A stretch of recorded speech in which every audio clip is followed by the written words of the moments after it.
Hi hello ನಮಸ್ಕಾರ, welcome back to my YouTube channel. ಇವತ್ತಿನ ವಿಡಿಯೋದಲ್ಲಿ ಆಫ್ಟರ್ ಸ್ಕೂಲ್ ಯಾವ ಥರ ಇತ್ತು ನನ್ನ ದಿನ ಅಂತ ಈ ವ್ಲಾಗಲ್ಲಿ ನೋಡೋಣ.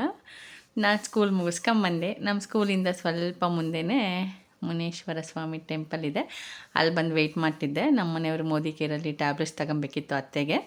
ಇಲ್ಲಿ ಸ್ವಲ್ಪ ಆಫ್ ರೇಟ್ ಆಗುತ್ತೆ, ಹಾಗಾಗಿ ಅಲ್ಲಿಗೆ ಹೋಗ್ತೀವಿ. ನೋಡಿ ಹೆಂಗೆ ಫುಲ್ ಹ್ಯಾಪಿಯಾಗಿದ್ದಾರೆ ಇವತ್ತೇನಾಯಿತು ಅಂದರೆ ಸೀರೆ ಕೊಡಿಸು ಅಂದ ತಕ್ಷಣ ಕೊಡಿಸ್ಬಿಟ್ರು ನಮ್ಮ ಮನೆಯವರು. ಅದೇ ಹ್ಯಾಪಿನೆಸ್ಸು. ನೋಡಿ ತೋರಿಸ್ತಿದ್ದೀನಿ ನಾನು, ತುಂಬ ಚೆನ್ನಾಗಿ ಕಾಣಿಸ್ತಿದೆ ಅಂತ ಹೇಳ್ತಿದ್ದಾರೆ. ಮತ್ತು ಸಾಂಗ್ ಆಡ್ತಿದ್ರು, ಅದಕ್ಕೆ ನಾನು ವೀಡಿಯೋ ಮಾಡ್ತಿದ್ದೀನಿ. ಸಾಂಗ್ ಆಡಬೇಡ ಅಂತ ಹೇಳಿದೆ. ಸೀರೆ ತುಂಬ ಸಖತ್ತಾಗಿ ಕಾಣಿಸ್ದೆ. ಫಾರ್ ದ ಫಸ್ಟ್ ಟೈಮ್ ನಾನು ಕೇಳಿದ ತಕ್ಷಣ ಸೀರೆ ಕೊಡಿಸ್ಬಿಟ್ರು.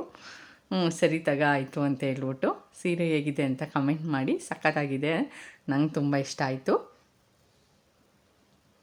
ಏನಕ್ಕೆ ಇಷ್ಟೊಂದು ಖುಷಿ ಅಂದರೆ ಸೀರೆ ತಗೊಂಡಿದ್ದೀನಲ್ವಾ, ಅದಕ್ಕೆ. ಸರಿನಾ, ನಾನು ಕೇಳಿದ ತಕ್ಷಣ ಯಾವತ್ತೂ ಕೊಡಿಸಲ್ಲ, ಇವರು ಇವತ್ತು ಕೊಡಿಸ್ಬಿಟ್ರು. ಅದೇನೋ ಗೊತ್ತಿಲ್ಲ, ಅವರು ಕೂಡ ಇವತ್ತು ಫುಲ್ಲು ಹ್ಯಾಪಿಯಾಗಿದ್ದಾರೆ. ನಾನು ಕೂಡ ಹ್ಯಾಪಿಯಾಗಿರಲಿ ಅಂತ ಸೀರೆ ಕೊಡಿಸಿದ್ರು. ತುಂಬ ಚೆನ್ನಾಗಿದೆ. ಹೇಗಿದೆ ಅಂತ ನೀವು ಕೂಡ ಕಮೆಂಟ್ ಮಾಡಿ. Thank you so much. ನನ್ನ ಚಾನಲ್ನ ಸಬ್ಸ್ಕ್ರೈಬ್ ಮಾಡಿ. ಬಾಯ್ ಬಾಯ್.